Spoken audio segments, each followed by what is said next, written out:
Chairman گڑھ town Tariq عزیز Baloch, municipal commissioner Ahmad یار، اراکین کونسل علاقائی معززین کے ہمراہ آج نکلے جشن عید میلاد النبی صلی اللہ علیہ وسلم کے حوالے سے یونین کمیٹی پیپری اور گڑھ ٹاؤن کے دیگر یونٹس کے دورے پر اور انتظامات کے لیے فوری طور پر جہاں احکامات جاری کیے وہیں پر جاری کاموں کا بھی معائنہ کیا۔ چیئرمین طارق عزیز بلوچ نے جشن آمد رسول صلی اللہ علیہ وآلہ وسلم کے موقع پر کہا کہ گڑھ ٹاؤن کی انتظامیہ کی کوشش ہے کہ ان تمام جلوسوں کی گزرگاہوں، مساجد، جلسہ گاہوں اور اجتماعات کی جگہوں پر صاف ستھرا ماحول فراہم کیا جائے، جبکہ روشنی کی فراہمی یعنی اسٹریٹ لائٹ کی تعمیر و مرمت کے کاموں کا بھی آغاز کیا جا رہا ہے اور یہ بروقت مکمل بھی کیا جائے گا اور تمام منتظمین علماء کرام کی مشاورت سے انتظامات کو حتمی شکل دینے کے لیے ہنگامی بنیادوں پر کاموں کو انجام دیا جا رہا ہے۔ چیئرمین طارق عزیز بلوچ نے مزید کہا کہ عاشقان رسول صلی اللہ علیہ وآلہ وسلم کو بہترین سہولیات کی فراہمی کے لیے اراکین کونسل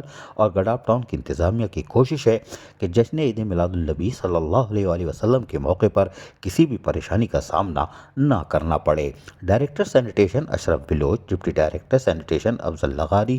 نے صفائی ستھرائی، جراثیم کش ادویات کے اسپرے اور سپرنٹنڈنٹ انجینئر MND نے یعنی نور علی جمالی نے روشنی کے انتظامات کے حوالے سے تفصیلات فراہم کی۔ اس کے علاوہ سپرنٹنڈنٹ انجینئر سول فرمان علی لاشاری نے بھی بتایا کہ 12 ربیع الاول کے حوالے سے جو بھی ہدایتیں جاری کی گئی تھیں یعنی چیئرمین طارق عزیز بلوچ اور میونسپل کمشنر احمد یار کی طرف سے سڑکوں کی پیوند کاری اور تعمیر و مرمت کا کام بھی شروع کر دیا گیا ہے۔ اس موقع پر ٹاؤن میونسپل کمشنر احمد یار نے کہا کہ گڑھ ٹاؤن کی پوری ٹیم